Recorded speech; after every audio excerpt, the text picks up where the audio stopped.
மன்னிக்கிறதுக்கு காத்திருக்கான். தௌபாவுடைய வாசல் நம்மளுக்காக திறந்து இருக்கு. எது வரைக்கும்? நம்மளுடைய ரூஹு நம்மளை விட்டு பிரிகிற வரையிலும் தௌபாவுடைய வாசல் நம்மளுக்கு திறந்துருக்கு.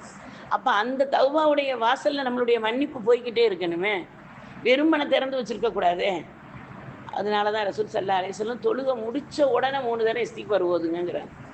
தொழுகையில் சலாம் கொடுக்குறோம், தொழுகைக்குள்ளே பாவமாக செய்கிறோம். தொழுகைக்குள்ளே பாவம் செய்யலையே, ஆனால் நம்ம என்ன செய்யணும்? சலாம் கொடுத்து அந்த செகண்ட் என்ன சொல்கிறோம்? அஸ்தஃபிருல்லாஹில் அலீம் 3 முறை சொல்லிட்டு தான் அடுத்தது நம்ம ஓத ஆரம்பிக்கிறோம். ஏன்? காரணம் என்ன? அந்த நேரத்தில் நம்மளால் மனசில் நடந்த ஊசலாட்டங்கள், அல்லாஹ் மறந்த நிலையில் இருந்த நேரங்கள், ரசூல் ஸல்லல்லாஹு அலைஹி வஸல்லத்துடைய சுன்னத்தை தவற விட்டதுலாம், இதையெல்லாம் அல்லாஹ் என்ன செய்யலாம்? இந்த இஸ்திக்பாரை கொண்டு நம்மளுக்கு மன்னிக்க காத்திருக்கான். அப்போ இரண்டாவது இந்த மாதிரி இஸ்திக்பாரை நம்ம மனமுருகி கேட்கும்போது அல்லாஹ்வுடைய பரக்கத்து நம்மகிட்ட வந்து நேரடியாக கிடைக்கக்கூடிய வாய்ப்பை தருவாண்டு நம்ம ரசூல் ஸல்லல்லாஹு அலைஹி வஸல்லம் சொல்கிறாங்க. அடுத்தது மூணாவது, ஒரு நாள் ஒன்றுக்கு கொஞ்சமாவது சதக்கா. சதக்கா கொடுக்காத பொழுது நமக்கு வீண் பொழுதுங்கிறாங்க நம்ம கஸாலி ரஹ்மத்துல்லாஹி அலைஹி. சதக்கா கொடுக்காத பொழுது வீண் பொழுது. இன்றைக்கி நம்மளுடைய கால நேரத்தில் இருந்து இரவு படுக்க போகிறது வரைக்கும் நம்ம சதக்கா எத்தனை பேர் கொடுக்கக்கூடியவர்களாக இருக்கோம்? சதக்காவை கொடுக்க சொல்லி ஆர்வம் ஊட்டக்கூடிய பெண்கள் எத்தனை பேர் இருக்கோம்? நம்ம வீட்டு ஆண்கள் சதக்கா கொடுத்துட்டு வந்துட்டா அவங்கள நம்ம ஏசக்கூடாது, பேசக்கூடாது. சதக்கா இப்போ நம்மளுக்கு சதக்கா கொடுக்கும்போது நம்மகிட்ட இருக்கிற இப்லீஸ் என்ன செய்வான்? குறைஞ்சி போயிடுமே, நீ கொடுக்குறியே, உன் அவசரத்துக்கு யார் தருவா அப்படின்னு நம்மளுக்கு ஒரு பயத்தை கொடுப்பான். அதாவது சதக்கா கொடுப்பது நம்ம வந்து பொருள் குறைவது இல்லை, நம்மளுக்கு நிறைவாக வருவது. அப்போ நம்ம தேவை இருக்கும்போது கொடுக்கக்கூடிய சதக்காவை தான் அல்லாஹ் என்ன செய்கிறான்? விரும்பக்கூடியவனாக இருக்கான். அபூ ஹனீஃபா ரஹ்மத்துல்லாஹி அலைஹி ஒரு மனிதர் வந்து கேட்குறாங்க, என்னுடைய மகளுக்கு திருமணம் வச்சுருக்கேன் இமாமே, ஏதாவது எங்களுக்கு பொருள் உதவி செய்யுங்கன்னு அது கேட்குறாங்க. இப்போ அபூ ஹனீஃபா ரஹ்மத்துல்லாஹி என்ன செய்கிறாங்க? டக்குன்னு அவங்க வச்சுருந்த அந்த இடத்துல இடது கையிலேருந்து எடுத்து கொடுத்துறாங்க பைசாவை. அப்போ அவங்க நினைக்கிறாங்க, கொடுத்தாங்க, ஒரு பெரிய மனிதர் தானே, வலது கையில் கொடுத்துருக்கலாமே, இடது கையில் கொடுத்துட்டாங்களே அப்படின்ட்டு அபூ ஹனீஃபா ரஹ்மத்துல்லாஹி அலைஹி கேட்குறாங்க, இமாம் அவர்களே, நீங்கள் கொடுத்தீங்க அல்ஹம்துலில்லாஹ், ஆனால் அதை நீங்கள் வலது கையில் கொடுத்துருந்தா அல்லாஹ் எனக்கு பரக்கத்து தருவானே, இடது கையில் கொடுத்துட்டீங்களே அப்படின்னு சொல்லும்போது அபூ ஹனீஃபா ரஹ்மத்துல்லாஹி அலைஹி சொன்ன வார்த்தை என்ன தெரியுமா? நான் இடது கையில் தான் அந்த பொருள் இருந்துச்சு, இடது கை பக்கம் தான் உங்களுக்கு கொடுக்க வேண்டிய பொருள் இருந்துச்சு, நான் வலது கையை கொண்டு போகிறதுக்குள்ளே என்னுடைய நப்சு கொடுக்காதன்னு சொல்லிட்டா, அதனால நான் என்ன செஞ்சேன்? அந்த கையில் எடுத்து கொடுத்தேன், அது அல்லாஹ் உங்களுக்கு பரக்கத்து தருவான் அப்படின்ட்டாங்க. அப்போ நம்ம இன்ஷா அல்லாஹ் நம்மளால் முடிஞ்ச சதக்காக்களை, கண்மணி நாயகம் ரசூல் ஸல்லல்லாஹு அலைஹி வஸல்லம் அனைத்தையும் கொடுத்துட்டு ஏழையாகி விடுங்கள்னு சொல்லவே இல்லை. உங்கள் கைகளை வெறும் கைகளாக ஆக்கி கொள்ளாதீர்கள்ங்கிறாங்க. உங்கள் பிள்ளைகளை அடுத்தவரிடம் கையேந்த நிலையில் விட்டுட்டு போகாதீங்கிறாங்க.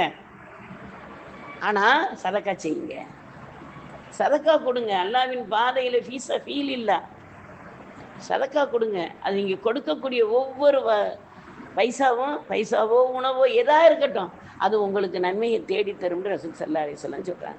இந்த சதக்கா கொடுப்பதுனால அல்லாஹ் தஆலா அவனுடைய பரக்கத்தை நேரடியாக நம்மளுக்கு தரும். உங்களுக்கு எல்லாருக்கும் முதல்ல ஏற்கனவே சொன்ன விஷயந்தான், இருந்தாலும் ஞாபகம் விட்டுறேன். மூசா அலைஹிஸ்ஸலாத் காலத்தில் இருந்த ஒரு பெண்மணி, அவங்களுக்கு குழந்தை பாக்கியே இல்லை. மூசா அலைஹிஸ்ஸலாத்திட்ட வந்து கேட்குறாங்க, நீங்கள் ரசூல், அல்லாஹ்விடம் நேரடியாக பேசிட்டு வர்றீங்க, எனக்கு குழந்தை செல்வத்துக்காக வேண்டி அல்லாஹ்ட்ட துஆ செய்யுங்க, அல்லாஹ்ட்ட கேட்டு சொல்லுங்க. எனக்கு குழந்தை இருக்கா இல்லையா அது தெரிஞ்சுக்கிட்டேன்டா நான் அமைதியாக இருந்துருவேன். நான் எதிர்பார்க்க எனக்கு ஏமாற்றங்கள் அதிகமாகுது அப்படின்னு அந்த மூசா அலைஹிஸ்ஸலாத்தில் வந்து அந்த பெண்மணி சொல்கிறாங்க. இப்போ மூசா அலைஹிஸ்ஸலாம் என்ன செஞ்சாங்க? அல்லாஹ்வை சந்தித்து பேசும்போது கேட்டாங்க, யா அல்லாஹ், ஒரு பெண்மணி குழந்தைக்காக வேண்டி ரொம்ப தாங்குறாங்க, அவங்களுக்கு வந்து அல்ஹம்துலில்லாஹ் ஒரு குழந்தைக்காக வேண்டி துஆ செய்ய சொன்னாங்க. யா அல்லாஹ், நீ அவருக்கு குழந்தை பாக்கியத்தை கொடுத்துறியா அல்லாஹ், நீ கொடுக்காட்ட யாராலையும் கொடுக்க முடியாது, நீ தடுத்துட்டா யாராலையும் கொடுக்க முடியாது, அப்படிப்பட்ட ரப்புடா நான் கேட்குறேன். அப்போ அல்லாஹ் சொன்னா, அவங்களுடைய தக்தீரில் குழந்தை இல்லைன்னு எழுதிட்டேன், இனி அதையெல்லாம் மாற்ற முடியாது, அதனால் குழந்தை இல்லை அவங்களுக்கு. இப்போ வந்து என்ன செய்கிறாங்க? அந்த பெண்மணிகிட்ட சொல்கிறாங்க, அம்மா உங்களுக்கு குழந்தை இல்லைன்னு அல்லாஹ் சொல்லிட்டான், அதனால் நீங்கள் புரிஞ்சுக்க. அந்த அம்மா அல்ஹம்துலில்லாஹ், அல்லாஹ் சொல்லிட்டேன் இல்லையா, அல்ஹம்துலில்லாஹ் சொல்லிட்டாங்க. சொல்லிவிட்டு நோன்பு வச்சுருக்காங்க, தனிமையில் உட்காந்து அழுதுகிட்டு இருக்காங்க. நோன்பு திறக்கிற நேரம் அழுதுகிட்டு இருக்காங்க. வாசலில் ஒரு மிஸ்கின் வந்து குரல் கொடுக்குறாங்க. அந்த வீட்டார் ஏதாவது எனக்கு பசிக்குது உணவு தாங்க. இவங்க நோம்பு திறக்க வச்சிருந்த அந்த உணவை அந்த மனிதருக்கு அந்த வாசலில் இந்த மனிதருக்கு கொண்டு கொடுக்குறாங்க. அந்த மனிதர் அதை வாங்கி சாப்பிட்டுட்டு சொல்கிறாங்க, வானத்தை நோக்கி கை நேர்ந்து சொல்கிறாங்க, யா அல்லாஹ், என்னோட பசிக்கு உணவளித்த இந்த பெண்மணிக்கு அவங்களுக்கு வாரிசு கொடுத்துறியா அல்லான்னு துவா கேட்குறாங்க. கேட்டுட்டு போயிட்டாங்க. இந்த அம்மாவும் ஆமின்னு சொல்லிட்டாங்க. காலங்கள் போகுது. மூசா அலைஹிஸ்ஸலாம் கொஞ்ச நாள் சின்ன அந்த பக்கம் வர்றாங்க. வரையில் அவங்களுக்கு ஒரு நினப்பு, இந்த பெண்மணி என்ன செய்கிறாங்கன்னு பார்ப்பணுமே. நம்ம சொன்ன உடனே அவங்க அப்படியா எனக்கா குழந்தைலாம் அழுதலை பொருளலை ஒன்றும் செய்யலை, அல்ஹம்துலில்லாஹ்னு ஏற்றுக்கிட்டாங்களே, அந்த பெண்மணியை பார்த்துட்டு போவோம் அப்படின்னு அந்த பக்கம் வர்றாங்க. ஒரு சிறு புள்ள அனுப்ப விளையாண்டுக்கிட்டு இருக்கு. அப்போ அந்த பிள்ளையை கேட்குறாங்க, நீ யாருமா? நான் இந்த வீட்டில் உள்ள பிள்ளை தான்.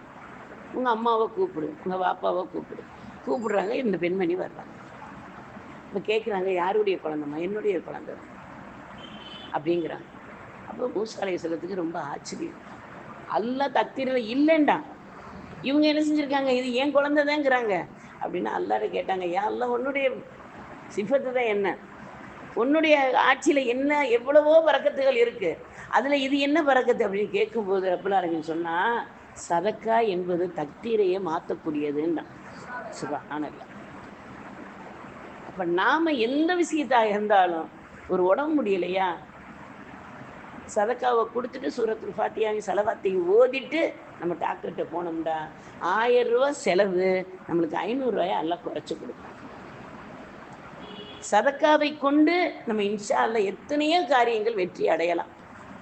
எரிந்து வரக்கூடிய நெருப்பை கூட அல்லாஹு தஆலா குளிர்ச்சியாக்கக்கூடிய சக்தி சதக்காவுக்கு இருக்கு. அப்போ இன்ஷா அல்லாஹ் இந்த சதக்காவை வளமையாக கொடுத்துட்டு வரக்கூடியவர்களுக்கு அல்லாஹு தஆலா நேரடியாக என்ன செய்கிறான், பரக்கத்தை தர்றான். அடுத்தது உறவுகளை நேசிப்பது.